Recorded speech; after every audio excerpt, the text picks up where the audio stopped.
Good afternoon. Today we have Mahesh Bindra, former Member of Parliament from New Zealand First, a dear friend and a very astute observer of many things that go around the world.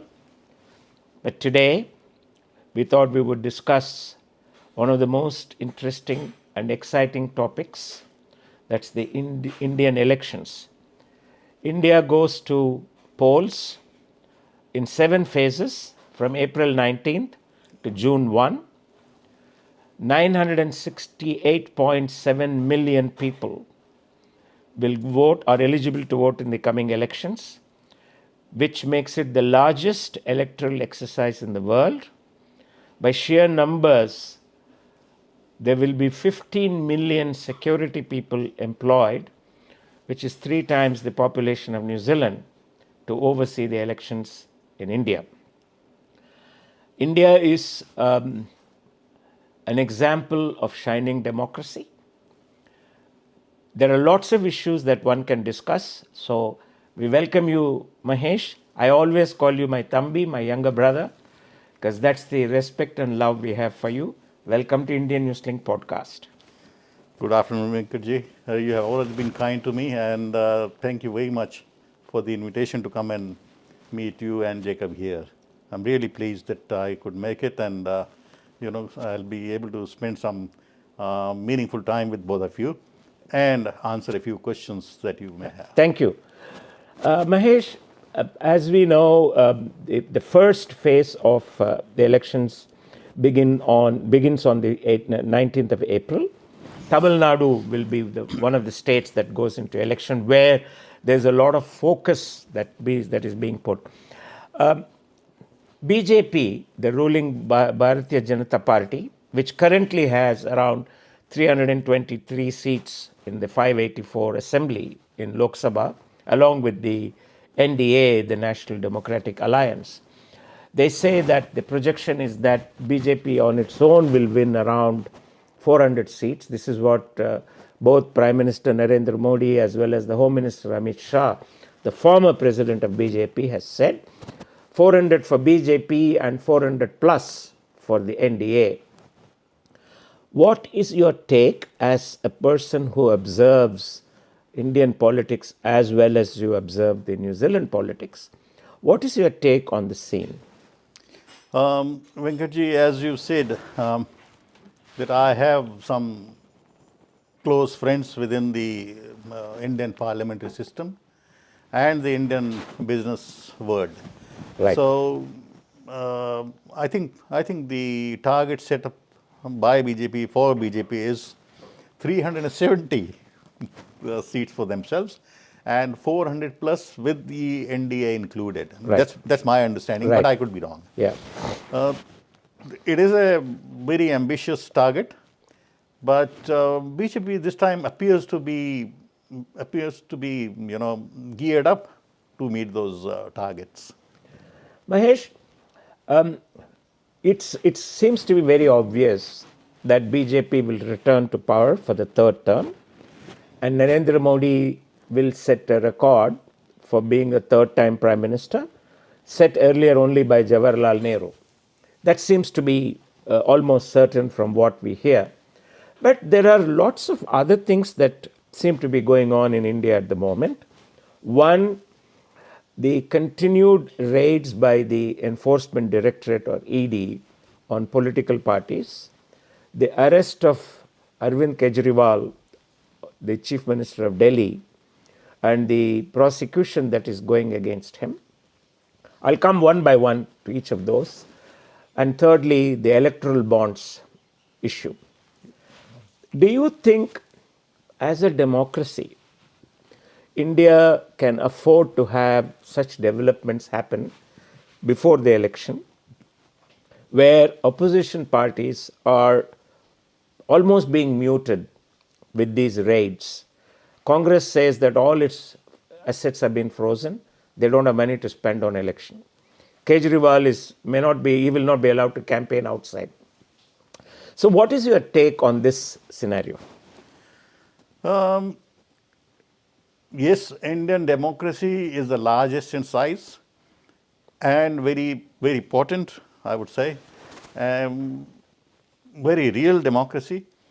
As far as the raids are concerned, I think what the government has been trying to justify is the raids are conducted by ED, and ED is an independent entity. It does come under Home Ministry. However, it is not controlled by Home Ministry. That is the stand taken by the government. It is for them to explain that. Just because there are elections doesn't mean that the government entities have to stop functioning. That's what I think. If it is a criminal case, the police is not going to wait for the elections to get over. They have to take action Right. when they have to take action, and this has been going on for some time now. You would recall that it is heard that Mr. Kejriwal declined to accept 9 warrants. Yeah. Those were government warrants, and I think he got told off by the High Court that whatever you have to explain, go and explain to the ED. Just not accepting warrants is not a good option. So, but it is up to his wisdom to whether how he handles those warrants. But the reality is that he has made a record for himself that refusing to take 9 warrants is never heard of before, and that too by a responsible person like a chief minister of a state. So, what will be the outcome of that arrest and the case is yet to be seen, because there are a multiple number of politicians, I'm not saying involved, but accused in that scam. Um, as far as the other thing you mentioned was about the electoral bonds. I'll come to electoral bonds in a moment, if Okay, you may. okay. The warrants, by the way, were not issued by the government. They were issued by the High ED. Court of Delhi, because warrants cannot be issued by governments. It has Yeah. to be issued by the That's right. law enforcing authority. At the request of ED. Yeah. Yep. The charge that the government, the BJP government faces today is that why is it that only the opposition parties have been targeted? Why is it that no one from the BJP has faced any of these charges relating to corruption or electoral, etc.? That's one part of it. The second part is, why is it that Narendra Modi, in an interview 4 days ago, said that there are 7,000 cases that ED has currently is processing. Only 3% of them belong to political cases. That's what he says. Yep. But the perception of the people is that BJP is deliberately targeting the opposition party because of election, so that they can, I'll come to the Tamil Nadu part of it, or the states in which BJP is struggling to have a hold in the ensuing election. So according to you, you say that it is not any particular motive, it is a part of the process that the enforcement directorate follows. Is that, am I correct in interpreting? That is my understanding of the system there.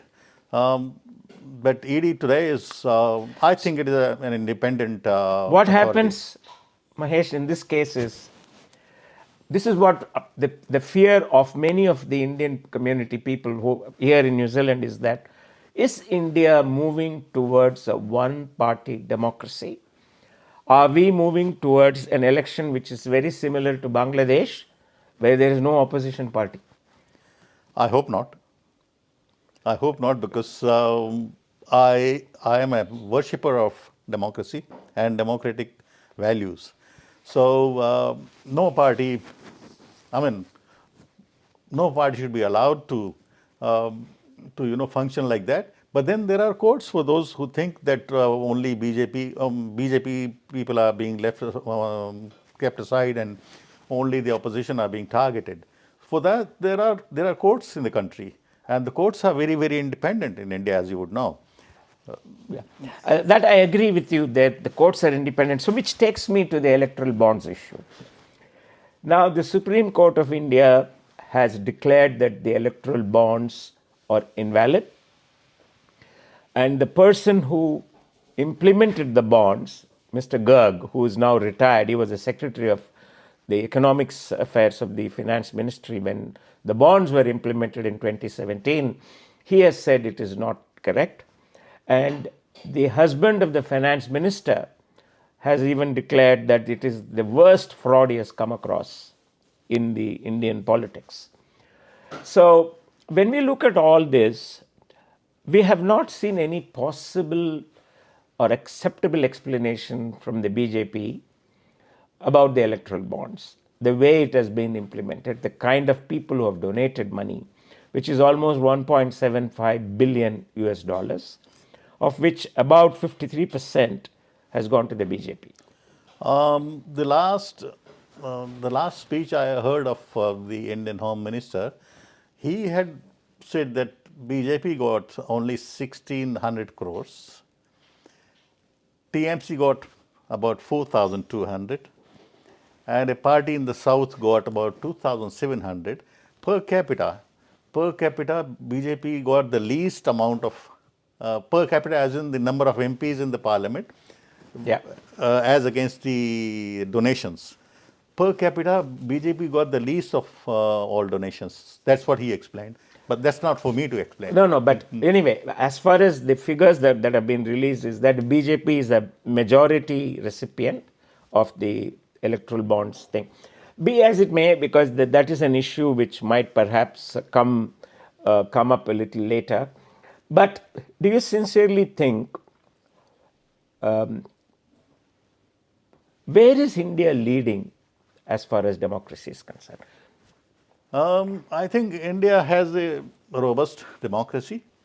It always happens that the incumbency government is always opposed, and so it should be, because no party should be allowed to rule unquestioned.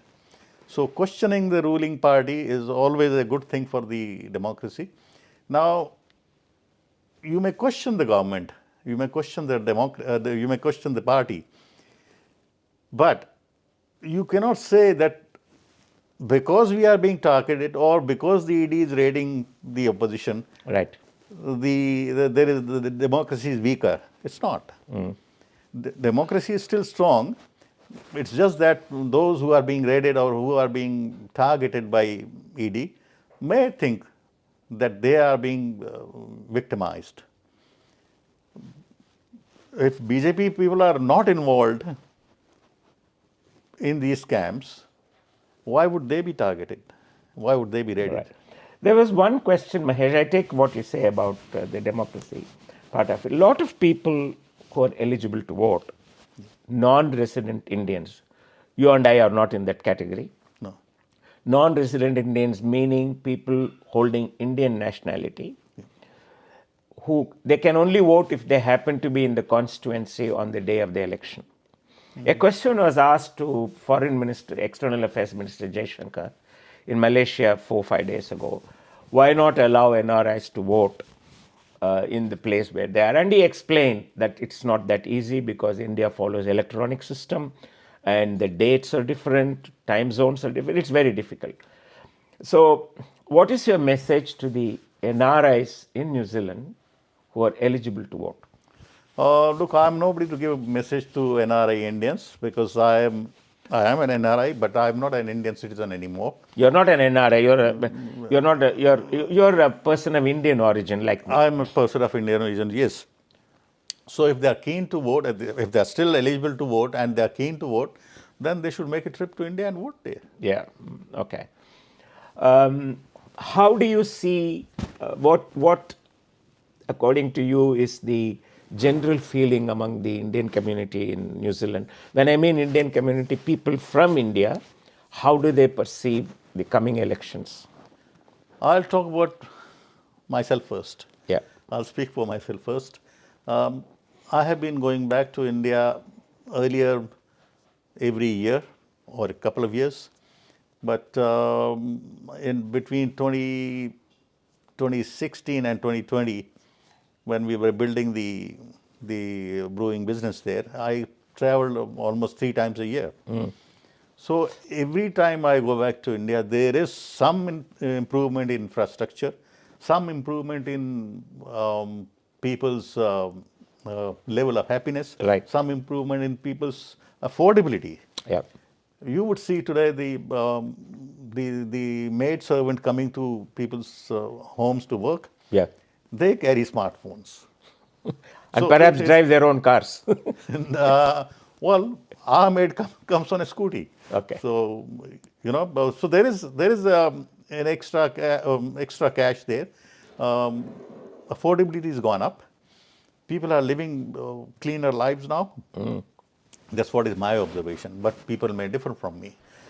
Infrastructure-wise, now you see, particularly in the urban areas, you see massive housing complexes with facilities like clubhouses and restaurants and bars and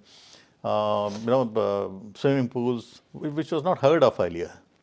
So Mumbai, particularly, is not a city of slums Yeah, anymore. the Navi Mumbai, the Yeah. new causeway that has been built is the longest in the country, and it takes only 20 minutes. I come from Navi Mumbai, Yeah. and our business also is in Navi Mumbai. State of the art malls, state of the art railway stations. Earlier the railway stations were just a shade. Yeah. Today I there are think malls. today India builds about 45 kilometers of motorway or a highway every day.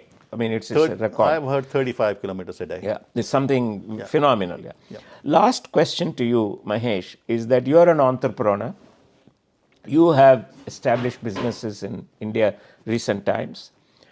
And we believe that any engagement with India should be business to business as well, not just government to government. Absolutely. So I think a time has come when someone like you sits down, along with last week we had Simon Bridges, Chief Executive of Auckland Business Chamber. He is very keen to build business relationship with India, and he's looking for people like you. So I'm hoping that you will join hands with us and develop a facility or a system whereby we will be able to engage with businesses and improve the relationship between the two countries. Oh, well, that has been on the cards for a very long time now, few years now. And now that I'm no longer in the parliament, I've had the time to reflect on it. I think something is happening in that space. Wonderful. We look forward to hearing about it. And on that note, thank you very much, Mahesh. It has been a pleasure to have you with us. And we hope to have more such discussions in the coming months. Thank you very much. Thank you.